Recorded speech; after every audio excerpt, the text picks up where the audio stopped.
hope you enjoy the story. Let's begin. Boone Matthews wiped his hands on a kitchen towel and tossed it over his shoulder. The sizzle of ground beef in the cast-iron skillet filled the modest kitchen with a savory aroma. He'd never been much of a cook before Laurel left, but these past 2 weeks had been a crash course in domesticity. His large, calloused hands, more accustomed to motorcycle engines than measuring cups, handled the spatula with surprising deftness. "Willow, dinner in 10, he called out, his deep voice carrying through their single-story ranch house. The patter of small feet answered him, and his 8-year-old daughter appeared in the doorway. Her dark hair was tied in uneven pigtails, her own handiwork, and she clutched a well-worn stuffed rabbit against her chest. "Is it tacos?" Willow asked, climbing onto one of the bar stools at the kitchen counter. Her legs swung back and forth, too short to reach the floor. "Sure is." Boone smiled, the expression softening his weathered face. The remnants of his military crew cut had grown out just enough to show the first flecks of gray at his temples. "Someone's got to keep the taco tradition alive while Mom's away." Willow nodded solemnly. "Tuesday is taco day. Mom never forgets." But she doesn't. Boone turned back to the stove, his smile fading slightly. He sprinkled taco seasoning into the meat and stirred. "How about you set the table, kiddo?" As Willow arranged plates and napkins, Boone checked his phone. No missed calls from Laurel. She'd texted earlier a brief message saying her mother was doing better, but still needed her. 2 weeks had stretched into 15 days with no clear return date. Nothing unusual about a daughter taking care of her sick mother. But something in Laurel's tone during their last call had left Boone uneasy. "When's Mom coming home?" Willow asked, laying out forks they wouldn't need for tacos. Boone leaned against the counter, arms crossed. "Not sure yet. Grandma Odessa's still under the weather. But she always gets sick," Willow said, her face scrunching up in thought. "Mom said this time was different." "Different how?" Boone asked, suddenly alert. Willow shrugged, attention already drifting. "I don't know. She just said she might be gone longer this time. Can we have extra cheese?" Boone nodded absently, mind turning over his daughter's words. Laurel had told him Odessa had the flu, nothing serious, just needed some help around the house. But if she'd told Willow something different, he shook off the thought. The Marines had trained him to be vigilant, to question inconsistencies, but this was his wife of 10 years. If something was wrong, she'd tell him. "Dad!" Willow tugged at his shirt. "The meat's burning." Boone cursed under his breath and turned down the heat. "Good catch, Will." They assembled their tacos side by side, Willow's neat and sparse, Boone's overflowing with meat, cheese, and salsa. The TV murmured in the background, some cartoon Willow liked with talking animals. Yes, they ate. Boone studied his daughter. She'd been quieter since Laurel left, more clingy when he dropped her off at school. 8 was a tough age to be without your mom, even temporarily. "Dad," Willow said between bites, "can we go see Mommy tomorrow?" Boone paused mid-chew. "Tomorrow? Yeah, it's Saturday. No school. What about your soccer game?" "It's just practice," Willow said, pushing her half-eaten taco away. "I miss Mommy." Boone's features softened. "I miss her too, Will." He considered for a moment. Odessa lived about 2 hours away in Henderson. They could make a day trip of it. "Tell you what, let's surprise her. We'll head out in the morning." Willow's face lit up. "Really? Can I bring my new drawing to show her?" "You bet," Boone said, smiling at his daughter's excitement. "And maybe we'll get ice cream on the way back." Later, after Willow was in bed, Boone sat on the porch with a beer. The Charlotte suburbs were quiet, just the occasional car passing and the distant bark of a neighbor's dog. His phone sat heavy in his pocket. He pulled it out and dialed Laurel's number. It rang 4 times before going to voicemail. "Hey, it's me," he said after the beep. "Just checking in. Willow's missing you something fierce. Call when you can." He paused. "Love you." Boone ended the call and stared at the screen. 3 days since they'd last spoken. Not unusual given the circumstances, but not like Laurel either. She normally called every night to talk to Willow before bed. The house felt emptier without her laughter, without her constant motion.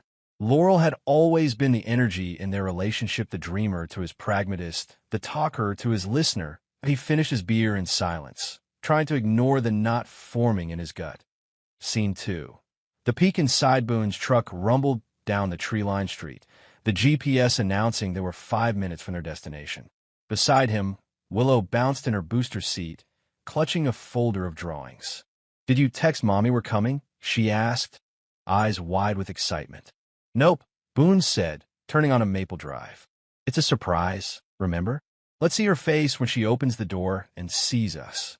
They passed neat suburban homes with well-trimmed lawns. Odessa's neighborhood was nicer than theirs, more manicured, with newer cars in the driveways. His mother-in-law had never approved of his choice of profession. A garage owner wasn't what she'd envisioned for her college-educated daughter. "There it is." Willow pointed at a 2-story colonial with blue shutters.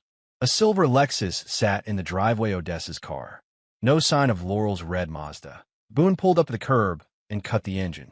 "Ready for Operation Surprise?" Willow nodded eagerly, unbuckling her seatbelt. They walked up the curved path to the front door, Willow skipping ahead. Boone carried a small bouquet of flowers they'd picked up at a grocery store, daisies for Odessa, lilies for Laurel. As they reached the porch, Willow moved to ring the doorbell, but stopped suddenly. "Dad," she whispered, "the door's open." Boone looked where she was pointing. The heavy oak door was indeed ajar, maybe an inch. From inside, he could hear voices, the low murmur of conversation, then a burst of laughter he recognized immediately. "Laurel." "Dad, look." Willow tugged his sleeve. "But do it quietly." Frowning, Boone stepped forward and gently nudged the door open a few more inches. Through the gap, hit a clear view of Odessa's living room. What he saw froze the blood in his veins. Laurel sat on the couch wearing nothing but a silk bathrobe, her hair wet from shower. Across from her, lounging comfortably in jeans and a button-down, was a man Boone didn't recognize. Tall, thin, with styled dark hair and a neatly trimmed beard. They were sharing a bottle of wine, glasses in hand, faces flushed with alcohol and intimacy. "I don't know why you worry so much," the man said, reaching over to brush a strand of hair from Laurel's face. "He doesn't suspect a thing." Laurel leaned into his touch. "I know, but Willow's been asking questions." "She's not stupid. Kids are resilient," the man said. "Once we're settled, she'll adjust. Besides, you said Boone's more married to that garage of his than to you." Laurel laughed, a sound Boone hadn't heard in months. "Grady, that's terrible, but true," the man Grady replied. He leaned in and kissed her, his hand sliding inside her robe. Boone felt a tug on his hand. Willow. He'd forgotten she was there, watching this unfold beside him. Her small face was confused, eyes darting between her mother and the stranger. Without a word, Boone backed away, pulling Willow with him. The flowers fell from his hand onto the porch. Moving silently, he led his daughter back to the truck, his mind blank except for one thought: get Willow away from here. Once they were inside the truck, doors closed, Boone gripped the steering wheel until his knuckles turned white. "Dad!" Willow's voice was small. "Why was Mommy with that man? And why didn't we say hello?" Boone struggled to find words. "How do you explain betrayal to an 8-year-old? That's—" He started, his voice rough. "That was Mommy's friend, and we're going to give them some time to talk. But let's get ice cream," he interrupted, forcing a smile that didn't reach his eyes. "Like I promised." As they drove away, Boone's mind replayed what he'd seen his wife, laughing with another man, planning something that clearly involved taking his daughter away. Every word, every gesture burned into his memory. They stopped at an ice cream parlor 20 minutes away. Boone watched Willow eat her chocolate cone, her face still troubled but distracted by the treat. His own ice cream melted untouched in its cup. "Are we going back to see Mommy later?" Willow asked, wiping chocolate from her chin. Boone shook his head slowly. "Not today, Will. I think Grandma Odessa needs more rest than we thought." His phone buzzed with a text. "Laurel, hope you and Willow are having a good day. Miss you both. Mom's feeling better. Might be home next weekend." The casual lie turned his stomach. He didn't reply. Janice opened her door to find Boone standing on her porch, Willow half asleep against his shoulder. The evening sky had darkened to deep blue behind them. "This is unexpected," Jenny said, her eyebrows rising. As Laurel's best friend since college, she'd been a fixture in their lives, becoming Willow's godmother and a reliable babysitter. "Need a favor?" Boone said, his voice tight. Can Willow stay here tonight? Janice's expression shifted to concern. Of course, but is everything okay? You look like hell. I'll explain later. He set Willow down gently. Hey kiddo, you're having a sleepover with Aunt Jenny's tonight. Willow rubbed her eyes. But I didn't bring my pajamas. I've got extras here, sweetie, Janice assured her. And hot chocolate with those mini marshmallows you like. That perked Willow up. She hugged Boone's legs. Will you come back for me tomorrow? First thing, he promised, crouching to her level. Be good for Aunt Jenny's. After Willow disappeared inside, Janice blocked the doorway. What's going on, Boone? You're scaring me. Boone's jaw tightened. Ask Laurel. Is she okay? Did something happen to Odessa? Odessa's fine. His laugh was bitter. Laurel's fine too. Having a great time, actually. Understanding dawned in Janice's eyes. Oh, Boone, what did you find out? Enough. He turned to leave. Call if Willow needs anything. I've got work to do. Janice caught his arm. Don't do anything stupid. He gently removed her hand. Not planning to. Just need to think. An hour later, Boone unlocked the side door to his garage. Matthew's custom motorcycles had been his dream for years, a place where he built and restored bikes, turning rusted metal into roaring machines.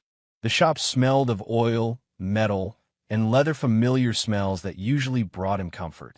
Tonight, they did nothing to ease the storm in his chest. He flipped on a single work light and sat heavily on a stool at his workbench. The truth of what he'd seen kept hitting him in waves. Laurel and a stranger. The casual way they'd talked about him, about taking Willow away. The easy intimacy that spoke of a relationship beyond a casual fling. How long had it been going on? Weeks? Months? Had every trip to help Odessa been a cover?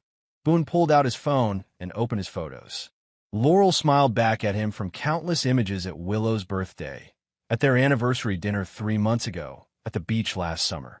He thought they'd been happy, busy, sometimes distant with his work and her teaching job, but happy. What had the man great, he said. Once we're settled, they were planning a future together, planning to take his daughter to a cold clarity settled over Boone. This wasn't just about Laurel's betrayal. This was about Willow, about the family he'd built and protected, about the life he'd fought for.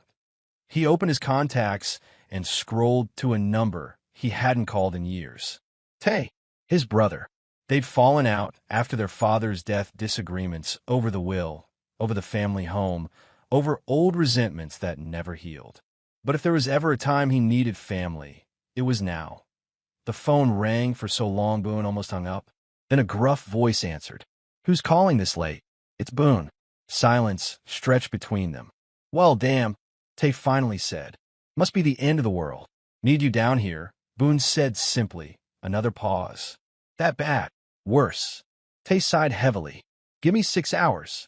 Boone ended the call and turned to his workbench. He pulled out tools methodically, wrenches, screwdrivers, a blowtorch.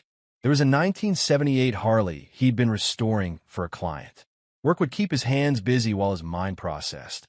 Hour after hour, he stripped metal, replaced parts, filed edges smooth. The physical labor couldn't drown out his thoughts, but it channeled the rage into something productive. By dawn, the bike was half dismantled, pieces laid out in precise rows. His hands were grimy, his eyes bloodshot, but his mind was clear. Laurel had made her choice. Now he would make his daughter knock at the shop door, pulled him from his thoughts. Tay stood outside, looking older than Boone remembered. 5 years had added silver to his brother's beard and lines around his eyes, but the family resemblance was unmistakable. Doors open, Boone called. Tay stepped inside, taking in the dismantled motorcycle and his brother's haggard appearance. You look like shit. Feel worse. What happened? Boone set down his wrench. Laurel's cheating. Planning to leave. Take Willow. Tay let out a long whistle. You catch them?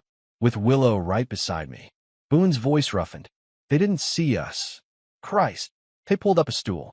What's the plan? That's what I'm figuring out. Boone met his brother's eyes. But I'm not losing my daughter. Tay nodded slowly. Then we'd better get started. 1 week. 7 days of absolute silence between Boone and Laurel, with only text messages about her delayed return. 7 days of meticulous planning. Boone sat at the kitchen table, surrounded by documents. Credit card statements, phone records, bank accounts. The digital trail of Laurel's deception laid bare before him.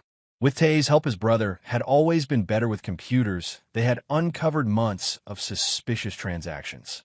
Hotel charges, dinner receipts for two, cash withdrawals that couldn't be accounted for, and a new bank account opened 6 months ago.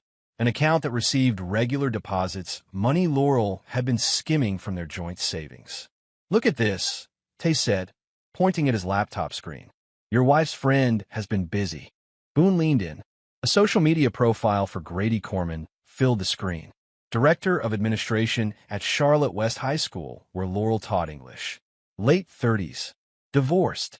Picture showed a man who smiled too much, who dressed too carefully. The kind of man who'd wear cologne to a baseball game. "He's her boss," Boone said flatly. "Technically, yeah. And look here." Tay clicked to another tab. A real estate listing for a house in Henderson 3 blocks from Odessa's place. Sold 2 months ago to one Grady Corman. The pieces clicked into place. The extended visits to Odessa. The weekend work conferences. The late nights grading papers. "Dad," Willow's voice came from the doorway. "I made something for you." Boone quickly closed the laptop as his daughter approached, a drawing clutched in her small hands. She'd been quiet since their aborted visit to Odessa's, asking fewer questions about when Laurel would return, as if she sensed the fragile equilibrium of their household. "Let's see it, kiddo." Boone pulled her onto his lap. Willow held up her artwork proudly. A crayon drawing of 3 figures standing in front of a blue house. A tall man with a beard. A woman with long dark hair. A small girl between them. "That's you. That's Mommy. And that's me," Willow explained, pointing to each figure. "And that's Grandma Odessa's backyard." Boone stiffened. "When did you draw this?" "Just now." Willow traced the outline of the house. "Mommy says this might be our new house." Tay shot Boone a warning glance as his brother's hands clenched into fists. "When did Mommy tell you that?" Boone asked, keeping his voice steady. Willow shrugged. "When we visited before. The man was there too. He has a funny beard." Ice spread through Boone's veins. "You've met him before?" "Uh-huh. He's Mommy's friend from school. He showed me the tree house." Boone exchanged a look with Tay. Laurel had been taking Willow to meet her lover, planning their new life together. His wife wasn't just betraying him, she was actively preparing their daughter for a future without him. "Willow," Tay interjected gently, "why don't you go pick a movie for us to watch? I think your dad needs a minute." After Willow left, Boone stared at the drawing. The happy family in front of the house. Except it wasn't him in the picture. The figure had Grady's pointed beard, not his short military cut. "She's planning to leave," Boone said, his voice hollow. "Take Willow and move in with him." "Not just planning," Tay corrected. "She's already started. Look at these." He slid several papers across the table. Bank statements from a secret account. Recent withdrawals. Large ones. Lawyer money, Tay explained. "She paid a retainer last week." Boone's blood ran cold. "She's filing for custody." "Most likely. And if she establishes herself in Henderson, near her mother, with a new stable relationship. Courts favor mothers," Boone finished, the realization sinking in. "I get weekends at best. If she claims you're difficult or unstable, maybe less." Boone stood abruptly, pacing the kitchen. The thought of Willow living with Grady, of his daughter calling another man dad, made him physically ill. Everything he'd built, his family, his home, his life, was being dismantled without his knowledge. "She's not taking my daughter," he said finally, his voice like steel. "Not a chance in hell." Tay watched him carefully. "What's the play?" Boone thought for a moment. "We keep digging, find everything, and then we confront her on my terms. And until then, we act normal. I drop Willow at school, go to work, let Laurel think her secret's safe." His eyes hardened. "Then we tear it all down." 3 days later, Laurel texted that she was coming home. Odessa was better. She'd be back tomorrow evening. Missed them both terribly. Boone read the message twice, then set his phone down. With Tay's help, he'd compiled a damning collection of evidence. The affair had been going on for at least 8 months. Laurel and Grady had been careful, but not careful enough. Hotel receipts, Text messages recovered from the family iPad Laurel had forgotten was synced to her phone. Emails discussing their future together. Most damning was what they'd found about Grady himself. A history of workplace relationships. A suspension at his previous school for inappropriate conduct. Financial troubles that had mysteriously resolved around the time Laurel began transferring money to her secret account. "You ready for this?" Tay asked. Organizing the files they'd printed, Boone nodded. "Been ready since I saw them together. Remember, cool and collected. The moment you lose your temper, you lose." "I know." Boone had spent 10 years in the Marines before opening his garage. He'd faced insurgents, IEDs, and desperation.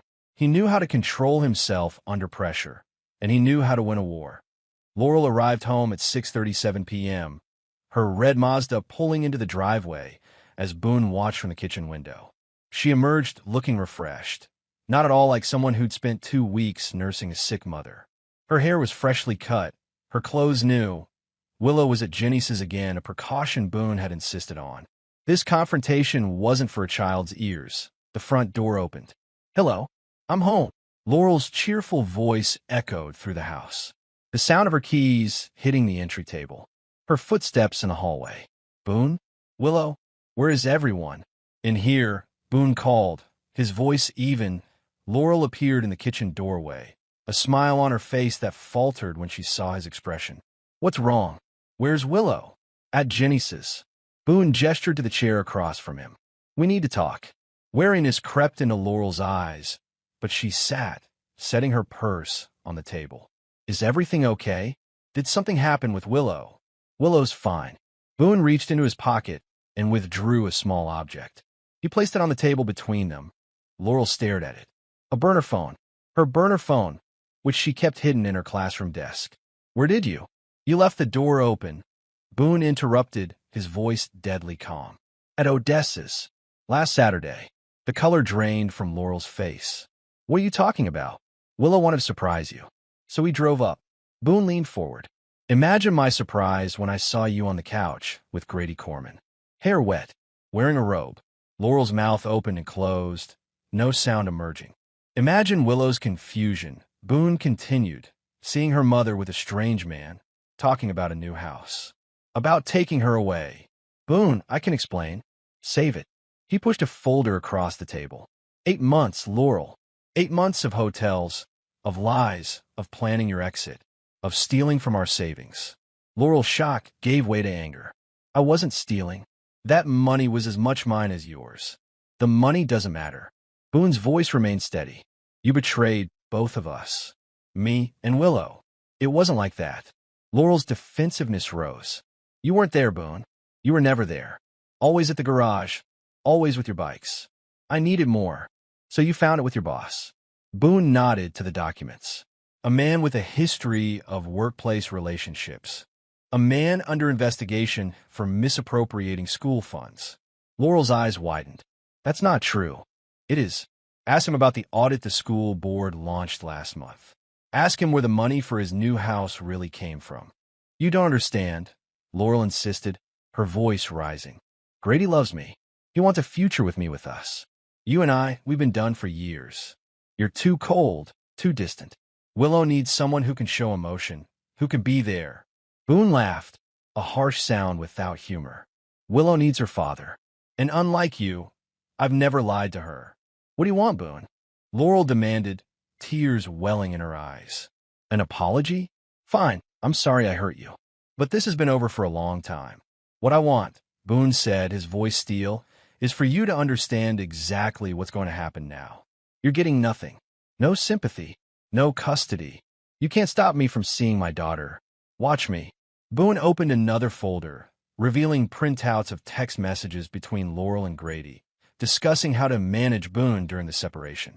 Plans to claim emotional abuse. Strategies to limit his custody. Laurel's face crumpled. "Where did you get those?" "You left your iPad at home. Still linked to your messages." Boone's expression was impassive. "You were careless, Laurel. Every step of the way." "This isn't fair," she whispered. "I made a mistake, but Willow is still my daughter. A mistake is forgetting an anniversary. What you did was calculated betrayal." Boone stood, gathering the documents. I've already spoken to a lawyer. When you're served with divorce papers, don't act surprised. Laurel's tears flowed freely now. Please, Boone, we can work this out. For Willow's sake. You should have thought about Willow before you started planning your new family with Grady. Boone's voice didn't waver. Pack what you need for a few days. You can stay with your boyfriend or your mother. But you're not staying here. You can't kick me out of my own house. It's my house. Check the deed. Boone moved toward the door. I'll be back in an hour. Be gone. As he left, Laurel called after him, her voice breaking. You can't do this. You can't take her from me. Boone didn't turn around. In the driveway, Tay waited in his truck. How'd it go? His brother asked as Boone slid into the passenger seat. Exactly as expected. Boone stared straight ahead. She denied, then deflected, then begged. And you didn't flinch. Boone checked his watch. Let's pick up Willow. We'll get dinner. Give Laurel time to pack.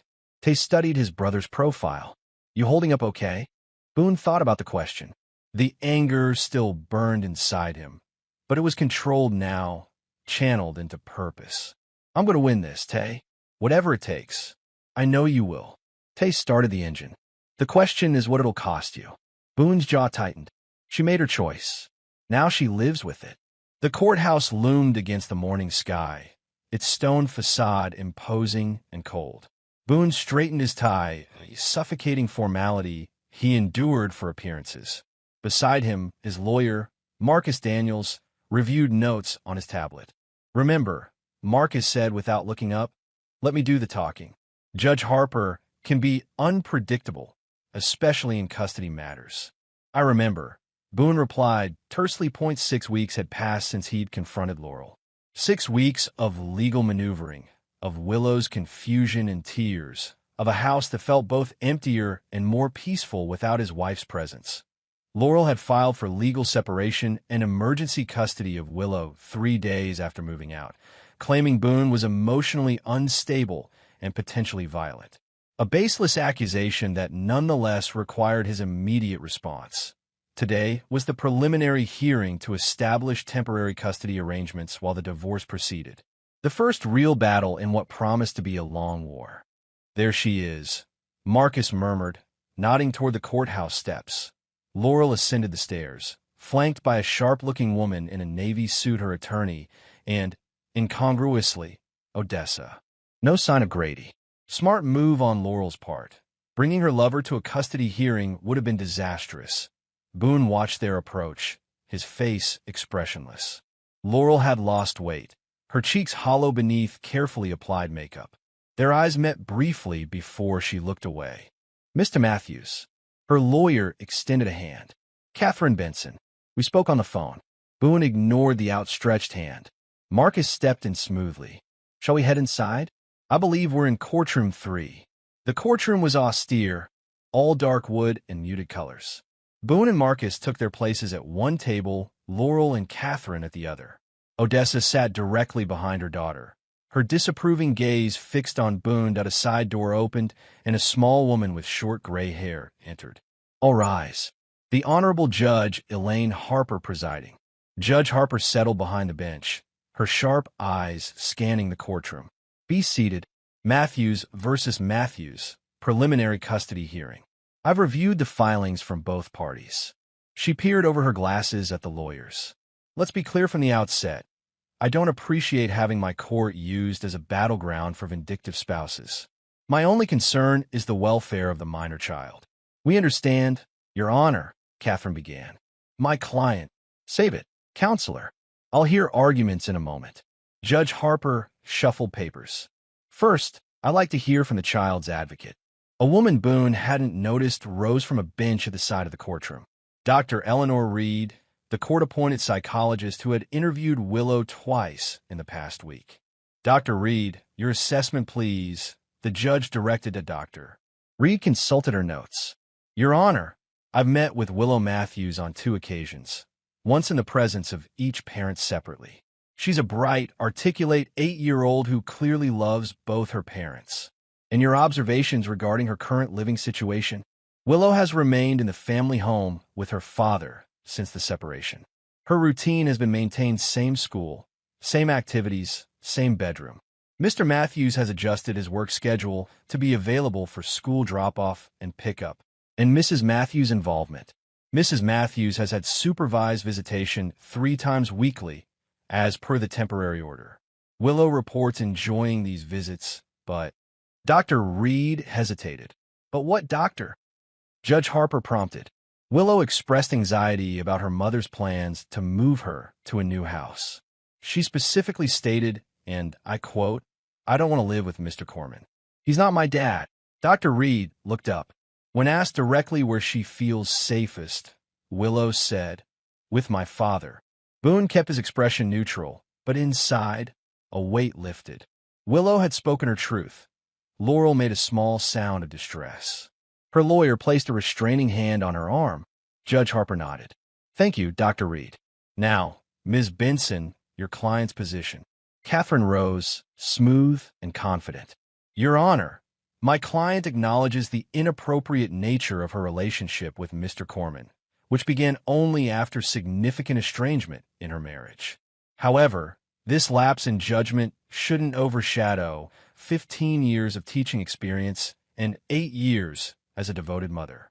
Mrs. Matthews is prepared to cease contact with Mr. Corman if necessary to facilitate a custody arrangement that serves Willow's best interests." Boone nearly laughed out loud at the blatant lie. Laurel had been at Grady's house the previous night, a fact documented by the private investigator Marcus had hired. Mrs. Matthews seeks primary custody with liberal visitation for Mr. Matthews, Catherine continued. She secured appropriate housing near Willow's school and can provide the nurturing environment a young girl needs. "Thank you, counselor." Judge Harper turned to Marcus. "Mr. Daniels?" Marcus stood, his presence commanding the courtroom. "Your Honor, Mr. Matthews has been the model of stability throughout this difficult time. He's maintained Willow's routine, shielded her from adult conflicts, and prioritized her emotional well-being above all else." He retrieved a folder from his briefcase. "We've submitted evidence that Mrs. Matthews' relationship with Mr. Corman began at least 8 months ago, and that she deliberately exposed Willow to this relationship without Mr. Matthews' knowledge or consent." Marcus handed documents to the clerk. "Additionally, Mr. Corman is currently under investigation by the school board for financial improprieties. We believe Mrs. Matthews' judgment has been severely compromised, making her current custody request untenable." Judge Harper reviewed the papers, her expression growing more severe. "Ms. Benson, were you aware of this investigation?" Catherine looked flustered. "Your Honor, these allegations against Mr. Corman are immaterial to. They speak directly to your client's judgment and the environment she proposes for the child." Judge Harper interrupted. "Were you aware?" "No, Your Honor."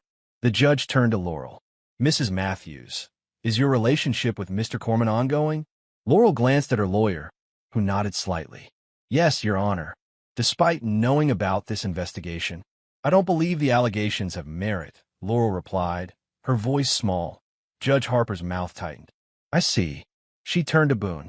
"Mr. Matthews, your work requires long hours at times. How do you plan to accommodate Willow's needs?" Boone stood. "Your Honor, I've hired additional help in my garage to reduce my hours. My brother has relocated to Charlotte to assist with childcare when needed. Willow's routine hasn't changed, and I intend to keep it that way." "And your feelings toward Mrs. Matthews?" Boone met the judge's gaze steadily. "I believe Willow needs her mother in her life. I don't object to visitation, but my priority is protecting my daughter from further upheaval and confusion." Judge Harper nodded, considering. She deliberated for several minutes, reviewing the documents before her while the courtroom remained silent. Finally, she looked up. "Having reviewed the evidence and testimony, I find that the child's best interests are served by maintaining her current living arrangement. Therefore, temporary physical custody is awarded to Mr. Matthews, with Mrs. Matthews granted supervised visitation 3 days weekly until final disposition." Laurel gasped, tears filling her eyes. Furthermore, Judge Harper continued, "Neither party shall expose the child to romantic partners during this period.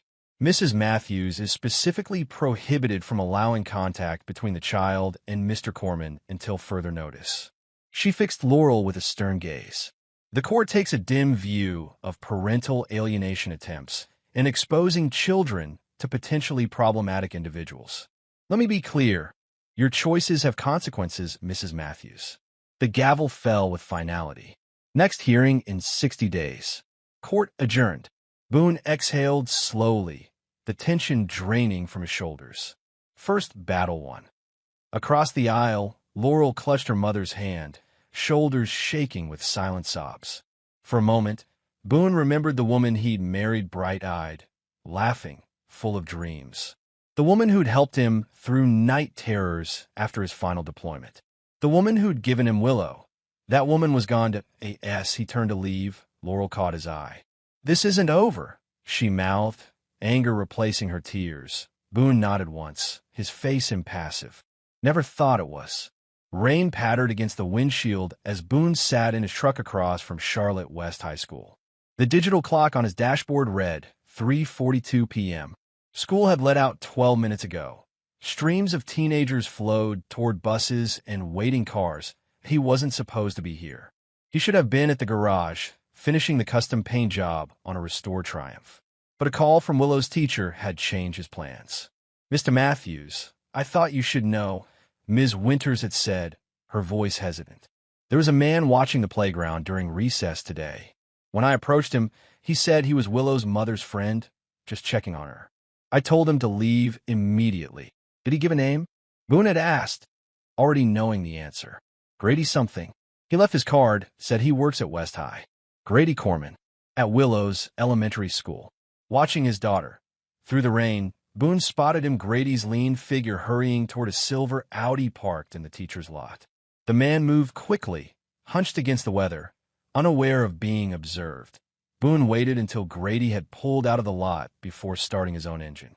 He followed at a distance, thankful for the rain that limited visibility and justified his caution. The Audi wound through Charlotte streets, eventually turning into an apartment complex near the university temporary housing, Boone guessed, until Grady's house in Henderson was ready. The kind of place that didn't ask too many questions about its tenants.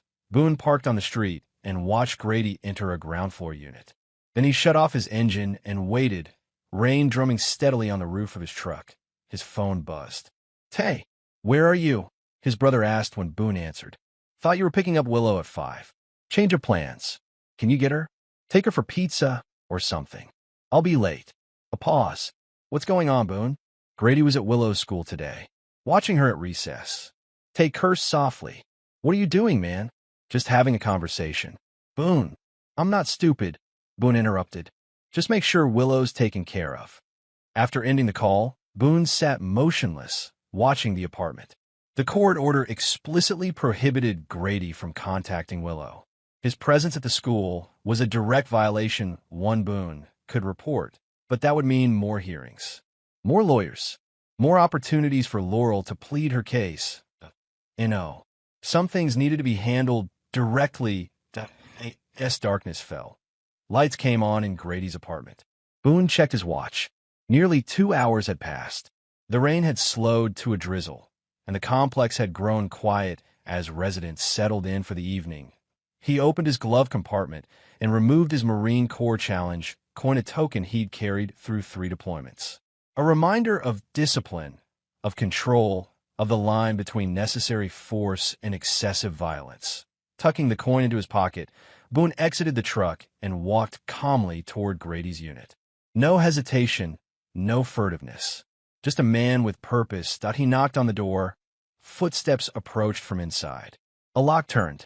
The door opened to reveal Grady in sweats and a t-shirt, a glass of wine in his hand. Recognition flickered across his face, followed by alarm. "You're Boone Matthews," Boone supplied, his voice level. "Willow's father." Grady's Adam's apple bobbed as he swallowed. "Look, I don't want any trouble." "Then why were you at my daughter's school today?" Grady's eyes widened. "That's not. I wasn't. The teacher called me," Boone said, still perfectly calm. "Said you're watching the playground. Said you left your card. Laurel asked me to check on her," Grady blurted. "She's worried about Willow." "Worried?" Boone repeated. "So worried she sent you to violate a court order." Grady's posture changed, a hint of defiance entering his expression. "Look, man," This is between you and Laurel. I'm just trying to support her. By stalking my 8-year-old daughter, I wasn't stalking anyone, Grady snapped. And for what it's worth, none of this was supposed to happen this way. Laurel was going to tell you properly, after we'd sorted things out. Sorted things out, Boone echoed. You mean after you'd convinced my wife to leave me and take my daughter? Grady sighed dramatically. Laurel was unhappy for years. You have to know that.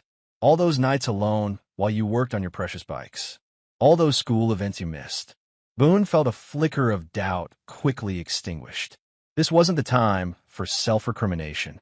You don't know anything about my marriage, he said flatly. But here's what I know about you. You've been suspended before. For inappropriate relationships. You're under investigation for financial misconduct. And now you're hanging around elementary schools. Grady's face reddened. Those allegations are baseless. Professional jealousy, nothing more. Save it for the school board. Boone stepped closer. I'm only going to say this once. Come near my daughter again. I won't leave you breathing. Grady's cocky demeanor returned. Is that a threat?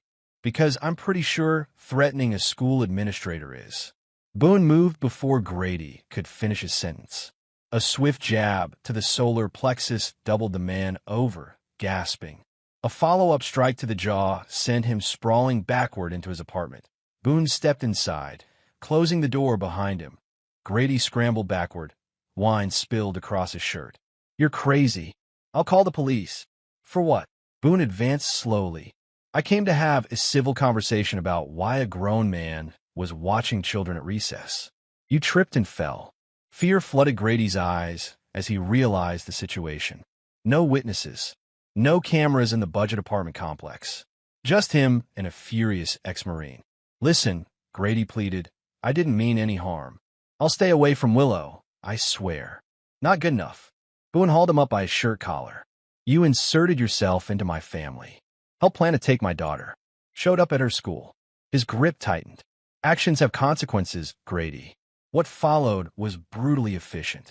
Boone had learned hand-to-hand combat from experts how to subdue, how to cause pain, how to incapacitate without permanent damage. He applied those lessons with cold precision. When it was over, Grady lay curled on the floor, bloodied but conscious. Nothing was broken beyond his nose, and possibly a rib. Nothing that wouldn't heal. Boone crouched beside him, breathing steady despite the exertion. I meant what I said. Come near my daughter again. Next time, we won't have this conversation. Grady nodded weakly, blood streaming from his nose. And one more thing, Boone added, his voice dropping to a growl. Tell Laurel, if she ever sends someone to watch Willow again, I'll file for full custody with no visitation. The judge already thinks her judgment is compromised. This would seal it. He stood, straightening his jacket. No blood on his clothes. No marks on his hands. He'd been careful to the door. Boone paused. Ice that nose. 20 minutes on, 20 off. And find a new job. Far from here. Outside, the rain had stopped. The night air felt cleaner somehow, the weight on Boone's chest lighter. He touched the Marine coin in his pocket, a reminder of where he'd been and who he'd chosen to become. As he drove away, Boone knew there would be repercussions. Grady might report the assault, though it seemed unlikely given his own violation of the court order. Laurel would be furious when she learned what had happened, but his message had been delivered. Willow was off limits. Some lines couldn't be crossed without consequences. For the first time since seeing Laurel with Grady, Boone felt like he was truly in control again. The courtroom was fuller this time, curious lawyers, court staff who'd heard rumors about the case, even a few teachers from Laurel's school. Boone sat with Marcus, reviewing last-minute notes before the judge arrived. Mr. Corman's arrest changes everything, Marcus murmured, indicating a newspaper clipping. Parole violation from a DUI 3 years ago. Seems he failed to report his change of employment when he moved districts. Convenient timing, Boone replied, expression neutral. Marcus gave him a measuring look. Very, especially considering the anonymous tip to his parole officer. Boone offered no response. What mattered was that Grady Corman had spent the past week in county lockup far from Willow, far from Laurel, and facing his own legal troubles. Across the aisle, Laurel conferred with Catherine Benson, their expressions tense. Laurel looked haggard, her skin pale, her once immaculate appearance showing signs of strain. She'd lost weight, and dark circles shadowed her eyes. "All rise," the bailiff called. The Honorable Judge Elaine Harper presiding. Judge Harper swept in, settling behind the bench with practiced efficiency. "Be seated. Matthews versus Matthews. Continuance of custody proceedings." She peered over her glasses. "I understand there have been significant developments since our last hearing." "Yes, Your Honor," Marcus stood. "If I may, the individual identified as Mrs. Matthews' paramour, Grady Corman, is currently incarcerated for parole violations. Additionally, he was observed at the minor child school in direct violation of this court's order." Judge Harper's expression darkened. "Is this true, Ms. Benson?" Catherine rose. "Your Honor, my client had no knowledge of Mr. Corman's presence at the school. Furthermore, she was unaware of his criminal history or parole status." "That strains credulity, Counselor," Judge Harper replied dryly. "Your client was involved in a relationship with this individual for nearly a year, according to previous testimony." "Regardless," Catherine pressed on, "Mr. Corman's actions are not attributable to my client.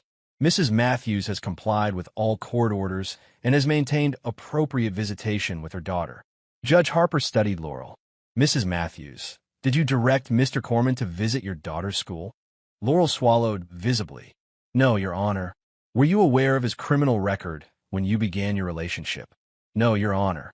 He told me it was a misunderstanding that had been resolved." Judge Harper's expression remained skeptical. "I see." She turned to Marcus. "Mr. Daniels, your client's position?" "Your Honor, Mr. Matthews has maintained a stable home environment for Willow throughout these proceedings.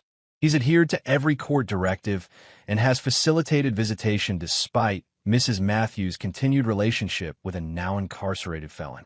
Marcus gestured to a thick folder before him. "We've prepared a proposed permanent custody arrangement that grants Mrs. Matthews supervised visitation while maintaining primary custody with Mr. Matthews. Given recent events, we believe this arrangement best serves Willow's interests." "Ms. Benson?" Judge Harper prompted. Catherine stood again, looking less confident than before. "Your Honor, despite recent developments, my client remains Willow's mother. She's been an exemplary teacher for 15 years and has no previous incidents that would suggest poor judgment regarding her daughter's welfare." She handed several papers to the clerk. "We're requesting joint custody with alternating weekends and share holidays. Mrs. Matthews has secured suitable housing and is committed to providing a stable environment for Willow." Judge Harper reviewed both proposals. "I'd like to hear from Dr. Reed regarding her continued observations of the child." Dr. Reed approached the bench. "Your Honor, I've met with Willow 3 additional times since our last hearing. She continues to thrive in her father's care and has expressed relief that, and I quote, things are normal at home now. She enjoys visits with her mother, but has repeatedly stated she wishes to continue living with her father. And her understanding of the situation between her parents? Willow understands her parents are divorcing. She's aware of her mother's relationship with Mr. Corman and has expressed discomfort with the idea of spending time with him." Judge Harper nodded. "Thank you, Doctor." She turned to the attorneys. "Based on the evidence before me, I'm prepared to rule on permanent custody arrangements." Laurel gripped the table edge, knuckles white. "This court awards sole physical custody of Willow Matthews to Boone Matthews, with supervised visitation rights to Laurel Matthews on alternating weekends and 1 weekday evening." The judge fixed Laurel with a stern gaze. "Mrs. Matthews, your visitation is contingent upon having no contact with Grady Corman and maintaining a stable living environment. Any violation will result in immediate review of these arrangements." Laurel's face crumpled, silent tears tracking down her cheeks. "Furthermore," Judge Harper continued, "Mrs. Matthews is ordered to pay child support in the amount of $750 monthly, reduced from standard calculations in consideration of her current financial circumstances." She turned to Boone.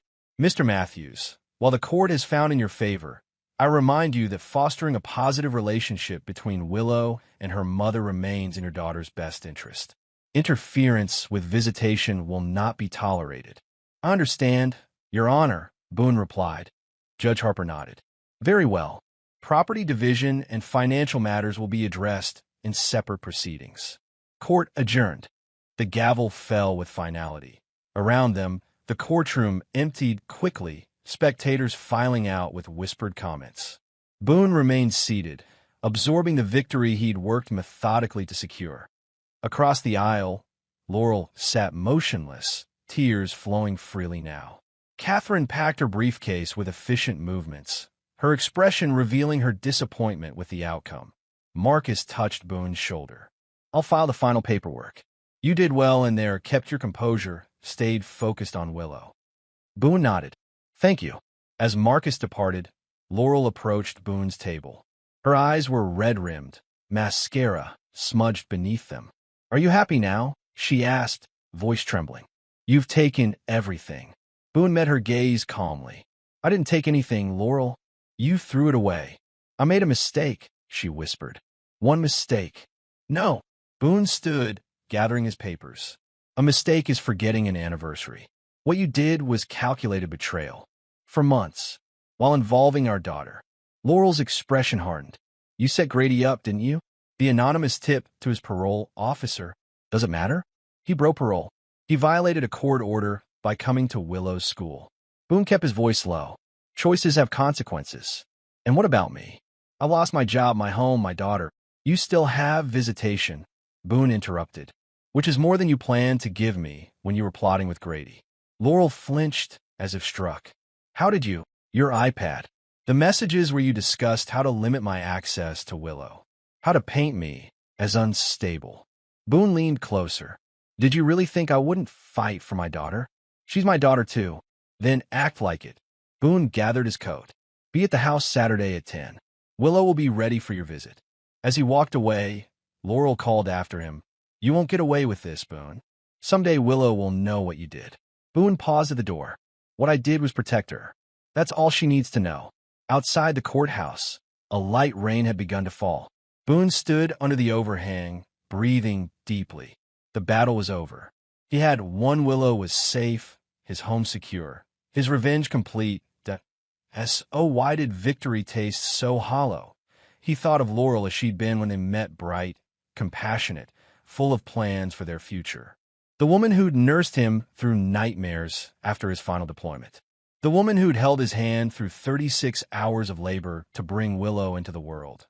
That woman was gone, replaced by a stranger who'd lied, who'd plotted to take his daughter, who'd betrayed every promise they'd made. Maybe that woman had never really existed at all. Rain soaked his shoulders as he walked to his truck. There was no satisfaction in Laurel's tears or Grady's arrest. Only the cold comfort of knowing he'd protected what mattered most. Willow was waiting. Summer warmth bathed the newly rebuilt porch of the house on Sycamore Hill. Boone worked methodically, brushing polyurethane onto the fresh cedar boards with slow, even strokes. The scent of wood and varnish mingled with the aroma of charcoal from the grill, where Tate tended burgers, and Corn Point. 6 months had passed since the final custody hearing. 6 months of rebuilding not just the porch, which had needed replacement after years of neglect, but their lives as well. New routines, new traditions, new beginnings. Willow sat on the lawn with her colored pencils, tongue caught between her teeth in concentration as she drew. At 9 years old now, she'd grown an inch taller, her dark hair longer, her smile returning after months of uncertainty. "How's it coming along?"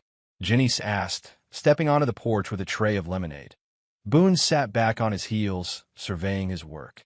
"Almost done. One more coat tomorrow." Jenny set the tray on a small table. "It looks good. The whole place does." It was true. The house had transformed over the past months. Fresh paint, new landscaping, repaired gutters, all the maintenance Boone had postponed during the years when work consumed him. Now, the modest ranch home gleamed with renewed purpose. "Couldn't have done it without help," Boone acknowledged, nodding toward Tay at the grill. Jenny's followed his gaze. "Who'd have thought you two would be close again? Sometimes good comes from bad situations." Boone nodded, thinking of the strange path that had led them here. His brother's return, their reconciliation over shared purpose. The slow healing of old wounds while addressing new ones. "Daddy, look," Willow called, holding up her drawing. "It's our house." Boone set down his brush and crossed to where his daughter sat. The drawing showed their home, recognizable by the large oak tree in the front yard with 3 figures on the porch. Boone, Tay, Willow herself, all smiling under a bright yellow sun. "It's perfect, Will," he said, squatting beside her. "How about we hang it in the kitchen when it's done?" Willow beamed. "Can we put it on the fridge? So everyone can see it?" "Even better." Boone ruffled her hair gently. "Go wash up for dinner, okay?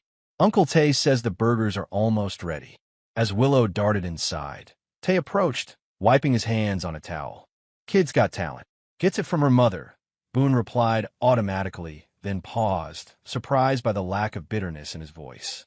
Tay raised an eyebrow, but said nothing. The sound of tires on gravel drew their attention. A rusted Honda pulled up at the curb, once red, now faded to a dull orange, with a mismatched driver's side door. Laurel emerged, wearing the blue polo shirt and khaki pants of her new job at the grocery store deli counter. "Right on time," Janice murmured, checking her watch.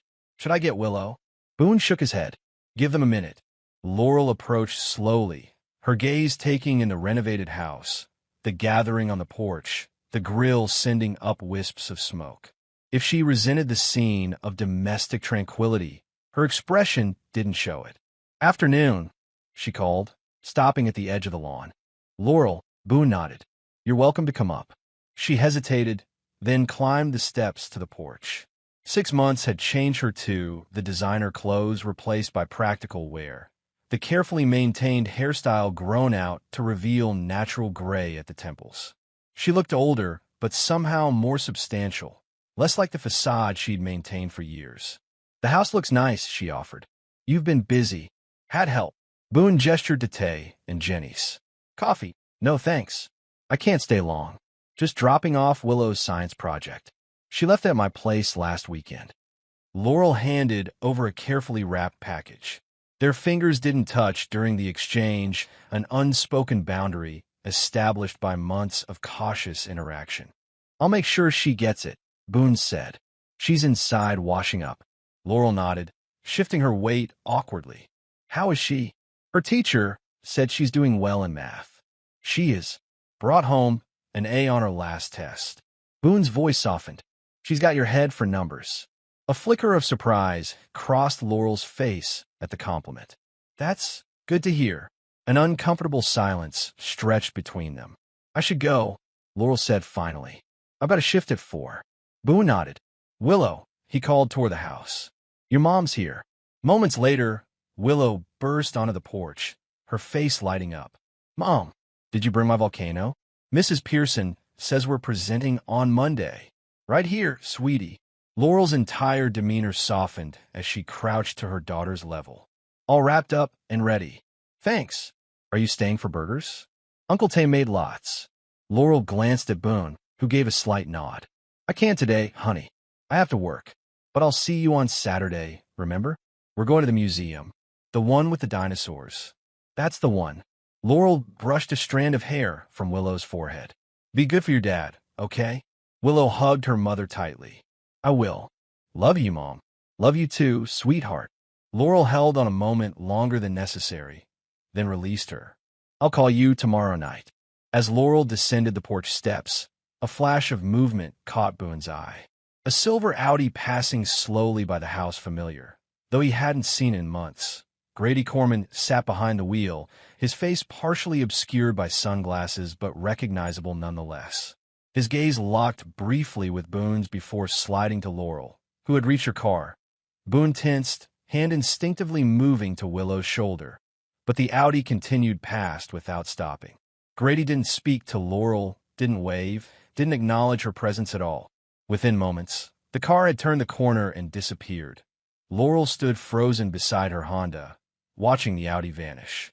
When she turned back toward the house, her expression was a complex mixture of emotions: regret, resignation, perhaps a flicker of relief. She met Boone's gaze across the lawn, a wordless exchange passing between them. Then she got in her car and drove away. "Was that?" Tay began quietly. "Yeah." Boone's grip on Willow's shoulder relaxed. "Looks like he's back in town." "Problem?" Boone considered the question, watching as Laurel's car turned the corner. No, he decided. Not anymore. Willow tugged at his hand. Can I help with the burgers, Uncle Tay? You bet, kid. Tay led her toward the grill. Someone's got to supervise the chef. As they moved away, Jenny stepped closer to Boone. You okay? Yeah. Boone turned to survey the house, his house, Willow's home, their sanctuary. We're okay. The sun slanted across the porch, warming the fresh wood beneath his feet. From the grill came the sound of Tay and Willow laughing. Behind him, the house stood solid and renewed. Boone Matthews sipped his beer, feeling the tension in his shoulders ease. He didn't look down the street to see if Grady's car would return. He didn't watch for Laurel's rust-eaten Honda. He didn't need it. He'd already won. Not just custody of Willow or ownership of the house. Not just the satisfaction of seeing Laurel and Grady's plans collapse. He'd won peace, security, control over what mattered, and not a single drop of forgiveness to spare.